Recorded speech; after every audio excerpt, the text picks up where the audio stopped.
बच्चों आज मैं आपको कुछ लॉन्ग टाइप क्वेश्चंस के आंसर करवाता हूं, जिससे पूरा चैप्टर भी कवर हो जाएगा और शॉर्ट आंसर टाइप क्वेश्चंस भी बाय डिफॉल्ट कवर हो जाएंगे। ठीक है, बेसिक नॉलेज तो होना जरूरी, हालांकि मैं सारे बेसिक्स भी बताते जाऊंगा। जैसे पहला क्वेश्चन आप पढ़ सकते हैं, हाइड्रोजन लाइक एटम में इलेक्ट्रॉन की काइनेटिक एनर्जी, पोटेंशियल एनर्जी और टोटल एनर्जी का एक्सप्रेशन बताओ। जब मैं ये सॉल्व कर रहा हूँ बच्चों तो बहुत सारी चीज़ें और भी बता दूंगा, जैसे रिडबर्ग कांस्टेंट को डिराइव कर पाएंगे हम यहाँ पे, तो 2-3 क्वेश्चन के आंसर एक साथ हो जाएंगे। देखो ध्यान से, आपका स्टेप 1 होगा कि सबसे पहले आप रेडियस के बारे में सोचें, रेडियस निकाल दें। ठीक है, सबसे पहले डायग्राम बनाओ। हाइड्रोजन लाइक एटम है, हाइड्रोजन एटम नहीं, हाइड्रोजन जैसा एटम है। आप मान लो इसके पास जेड प्रोटॉन्स हैं, राइट। न्यूक्लियस के अंदर प्रोटॉन्स होते हैं, मान लो कितने पॉजिटिव चार्ज हैं, कितने प्रोटॉन्स हैं, जेड। एटॉमिक नंबर प्रोटॉन्स को दिखाता है, राइट। न्यूक्लियस के पास न्यूट्रॉन्स और प्रोटॉन्स होते हैं, मान लो कितने प्रोटॉन्स हैं, जेड प्रोटॉन्स हैं, where Z is atomic number, okay. और ये मान लो आपने कोई ऑर्बिट इमेजिन किया, इसकी रेडियस आर मान लेते हैं, ठीक है। किसी समय इसकी वेलोसिटी v है। मेरे लास्ट लेक्चर में मैंने आपको बताया था स्टेबल ऑर्बिट। स्टेबल ऑर्बिट किसे कहते हैं? स्टेबल ऑर्बिट उसे कहते हैं जिस ऑर्बिट में इलेक्ट्रॉन का एंगुलर मोमेंटम nh/2π के बराबर हो। सबसे पहले आप लिखेंगे mvr is equal to nh/2π। एक इक्वेशन यहां से मिल गई। दूसरी इक्वेशन, जब भी कोई m मास का पार्टिकल v वेलोसिटी से r रेडियस के सर्कल में गोल घूमता है तो उसे एक सेंट्रीपिटल फोर्स की जरूरत होती है। यहां पे ये सेंट्रीपिटल फोर्स कौन देगा? इलेक्ट्रोस्टैटिक फोर्स देगा। क्या होगा electrostatic force? Q1 into Q2 divided by 4πε0 r²। Agree? अब इन दोनों इक्वेशन की मदद से हम रेडियस की वैल्यू निकाल सकते हैं। देखो कैसे, यहां से एक r से एक r कैंसिल कर दीजिए, राइट। और यहां से v की वैल्यू निकाल के यहां रख दीजिए। इक्वेशन a से v की वैल्यू निकालते हैं, कितनी आएगी? nh/2π। और mr इधर ले आओ ना, ठीक है। v की वैल्यू आ गई इक्वेशन a से, उसको इक्वेशन v में रखोगे तो r की वैल्यू आ जाएगी mv² की जगह इस सबका स्क्वायर कर दो बच्चों। अब आप जब इसे सॉल्व करेंगे ना तो देखो v चला गया है, अभी सिर्फ मेन वेरिएबल r बचा है। r के अलावा सब कुछ कांस्टेंट है, where n is principal quantum number. अब इसको केयरफुली सॉल्व कर दो। v की जगह रखा ना ये, तो v का स्क्वायर था तो इसका भी स्क्वायर आ गया। देखो ध्यान से, यहां पे कैलकुलेशन मिस्टेक होती है, बहुत बार प्रैक्टिस करनी पड़ेगी आपको, तब ही सही आएगा। एक r से एक r कैंसिल कर दो, एक पाई से एक पाई, 4 से 4 कैंसिल हो गया। r को उस तरफ ले आओ, फाइनली आपको r की वैल्यू मिल गई। देखो r की वैल्यू कितनी आ गई?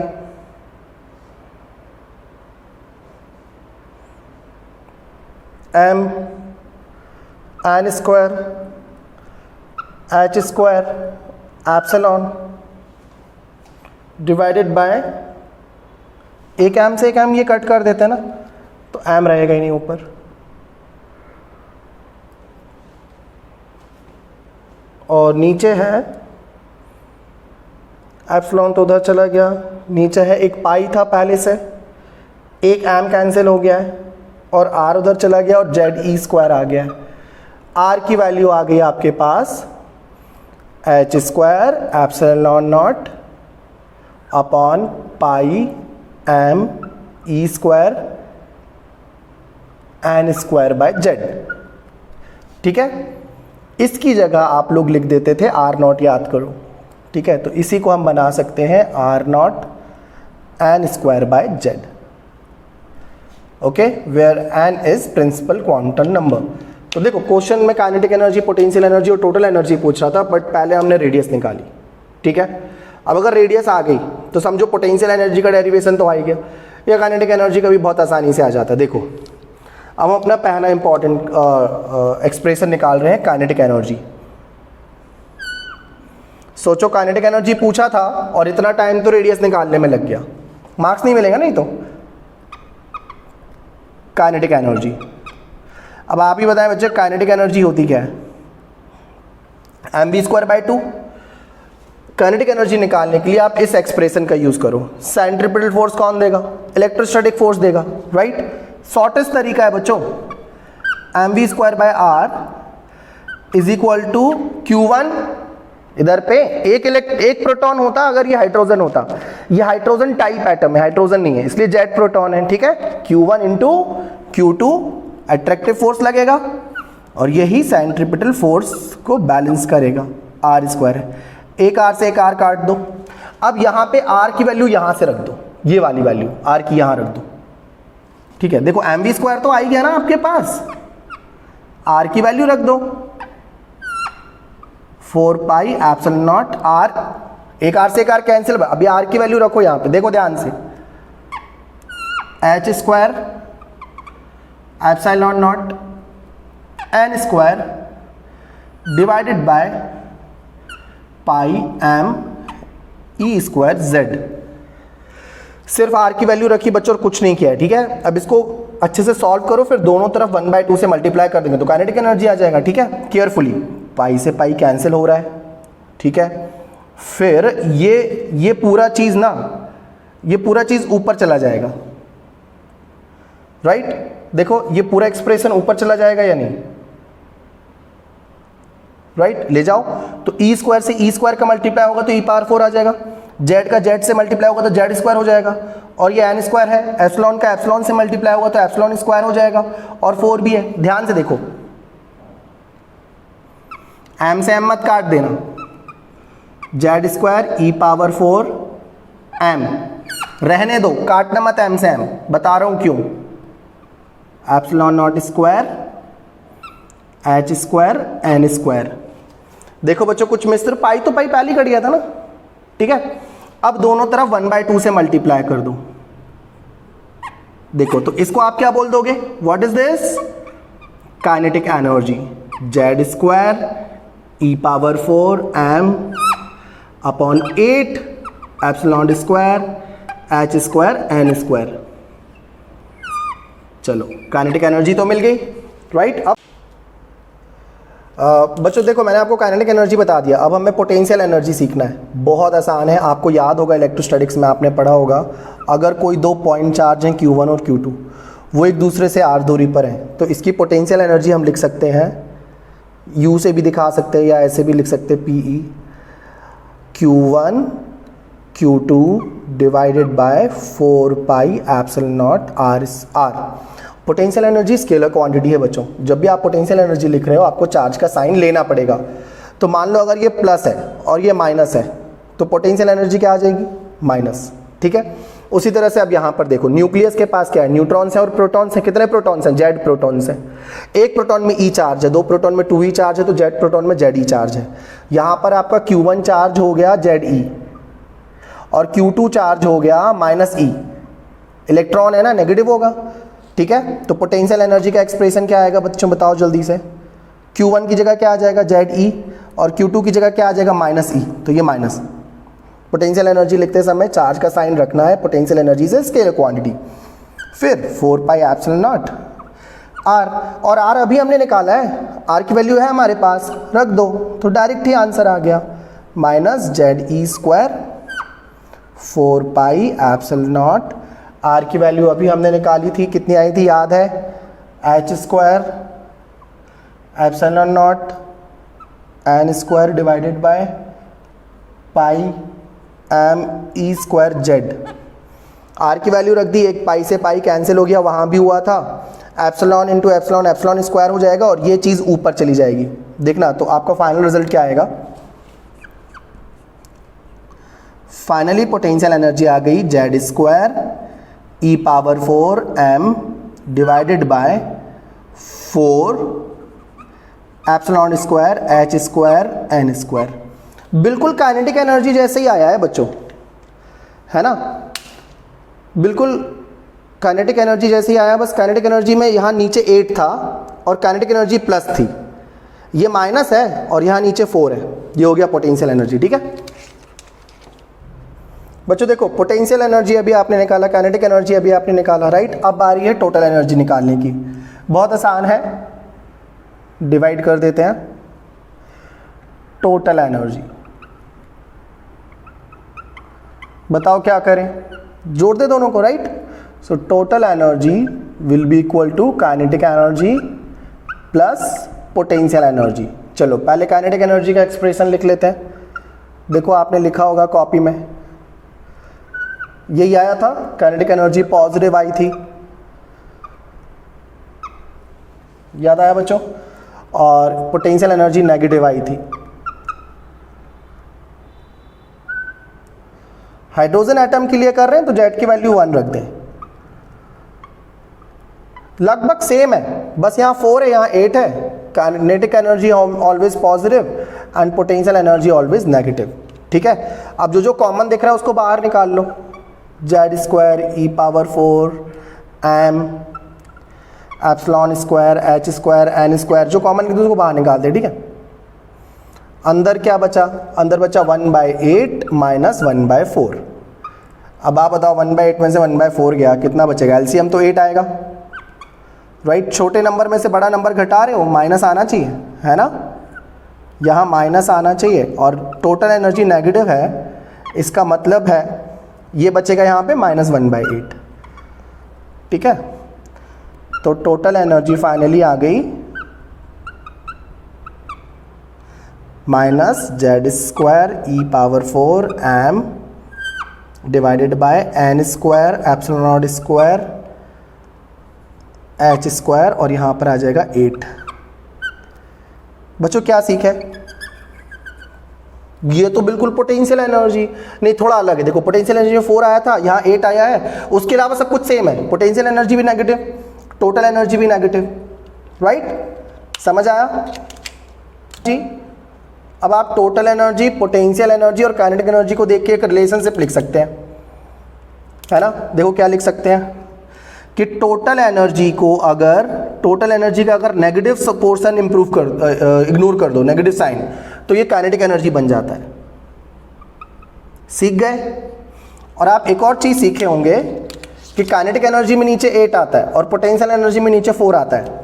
मतलब अगर हम पोटेंशियल एनर्जी को 2 से डिवाइड कर दें और मॉड ले लें तो वो काइनेटिक एनर्जी के बराबर हो जाता है, ठीक है। अब इन दोनों को मिक्स कर दो तो एक रिलेशनशिप बन गया। तो ये हमारा एक 5 मार्क्स का क्वेश्चन बन गया। इसमें बहुत आसानी से रिडबर्ग कांस्टेंट की वैल्यू भी निकाल सकते हैं। तो इसी से कंटिन्यू करते हैं अगला क्वेश्चन। होपफुली आपको समझ आया। बच्चों हमने अभी टोटल एनर्जी का एक्सप्रेशन फाइंड किया, उसी की मदद से हम रिडबर्ग कांस्टेंट की वैल्यू भी फाइंड कर सकते हैं। देखो स्कूल एग्जाम में आएगा कि रिडबर्ग कांस्टेंट की वैल्यू फाइंड करो। आप क्या करोगे, आप पहले काइनेटिक एनर्जी निकालोगे, फिर पोटेंशियल एनर्जी निकालोगे, फिर टोटल एनर्जी निकालोगे, मतलब लास्ट वाला क्वेश्चन पूरा करोगे। उसके बाद लिखोगे जब भी कोई इलेक्ट्रॉन हाइड्रोजन एटम में, जब भी कोई इलेक्ट्रॉन हायर एनर्जी लेवल से लोअर एनर्जी लेवल पे जंप करता है तो एक फोटोन इमिट करता है, और इस फोटोन की एनर्जी होती है एनर्जी गैप जितनी। मान लो इसकी एनर्जी E1 है और इसकी एनर्जी E2 है, तो E1 minus E2 is equal to hc by lambda, ठीक है। तो इस इमिटेड फोटोन की वेवलेंथ निकालने में इसकी मदद हम लेंगे, ठीक है। Where E1 and E2 is, E1 is total energy of this orbit and E2 is total energy of this orbit. आपने देखा था टोटल एनर्जी के एक्सप्रेशन में n आया था ना, तो यहाँ पे देखो ये सेकंड ऑर्बिट है, तो यहाँ n बराबर 2 लिख देंगे, यहाँ n बराबर 1 लिख देंगे। समझ आया। तो ये जब भी हायर एनर्जी लेवल से लोअर एनर्जी लेवल पे इलेक्ट्रॉन जंप करता है तो एक फोटोन इमिट करता है, और उस फोटोन की जो एनर्जी होती है ये एनर्जी गैप की जितनी होती है। जब हम ये फाइंड कर रहे होंगे तब हमें रिडबर्ग कांस्टेंट का यूज समझ आएगा, ठीक है। तो चलो लिख देते हैं hc by lambda must be equal to E1 minus E2। मान लेते हैं ये वाला ऑर्बिट n है और ये वाला ऑर्बिट m है, ठीक है। तो देखो क्या लिख सकते हैं हम, where E1 is total energy of nth orbit. बताओ टोटल एनर्जी का एक्सप्रेशन क्या था, हमने अभी निकाला था, याद होगा आपको, z², right, e power 4 m divided by total energy में 8 आया था, याद करो, एप्सिलॉन स्क्वायर आया था, h² आया था, याद करो, और n² आया था, और माइनस भी था, राइट। तो यहाँ से जंप किया m पर, n से m पर। जरूरी नहीं ना कि 2 से 1 पे जंप कर रहा हो, क्या पता n से m पे कर रहा हो। अब E2 की वैल्यू क्या लिख दूंगा, फिर से यही आएगा, सब कुछ यही आएगा, बस एक चीज बदल जाएगी। अच्छा एक काम करो, N1 से N2 लिख लो, नहीं तो क्या मास में आप कंफ्यूज हो जाओगे।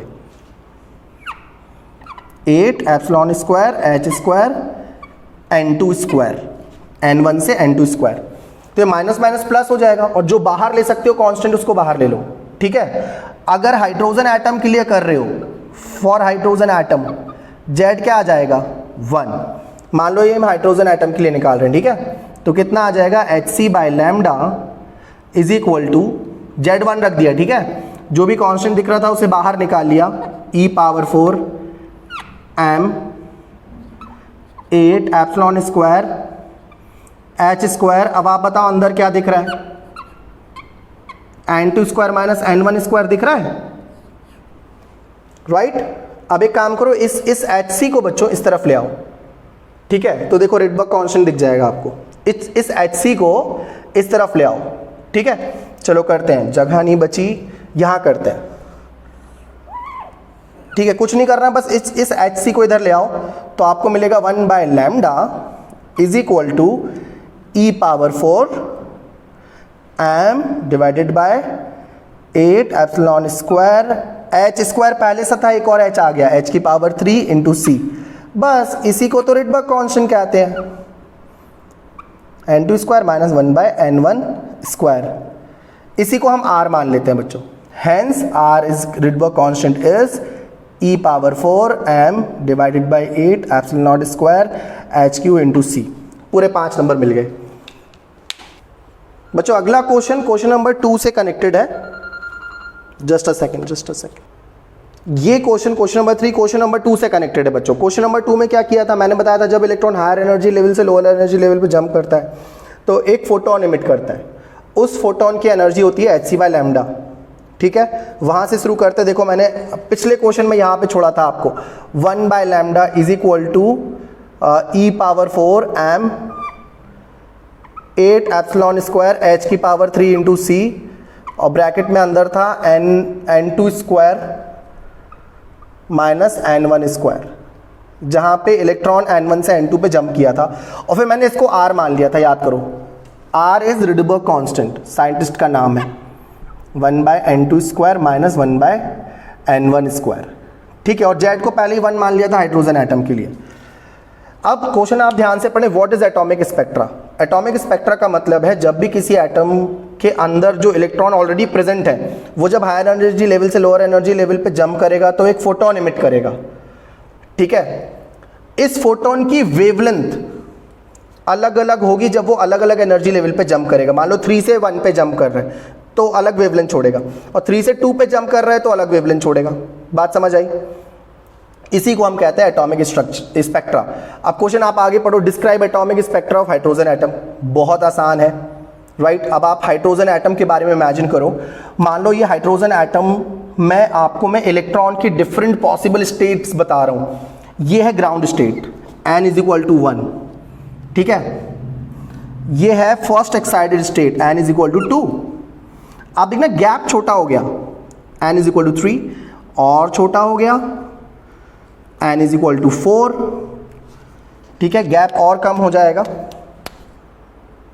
ये क्यों कम हो रहा है आपको बताता हूं, ये n इज इक्वल टू 5। देखो मैंने आपको टोटल एनर्जी का एक्सप्रेशन ये बताया था कि नहीं बच्चों, याद करो। टोटल एनर्जी मैंने आपको बताया था z square e power 4 m minus होता है 8 epsilon nought square h square n square, ठीक है। जब आप z हाइड्रोजन के लिए z इज इक्वल टू 1 रखेंगे, राइट, हाइड्रोजन के लिए z इज इक्वल टू 1 आ जाएगा, तो टोटल एनर्जी आ जाएगी minus e power 4 m 8 epsilon square h square n square. अब आप ये सारी वैल्यूज रख दो और n इज इक्वल टू 1 रख दो, तो आपको मिलेगा minus 13.6 electron volt. Minus 13.6 electron volt क्या है? इलेक्ट्रॉन की एनर्जी है जब वो ग्राउंड स्टेट में है, इसे हम ग्राउंड स्टेट कहते हैं। n इज इक्वल टू 1 मतलब ग्राउंड स्टेट।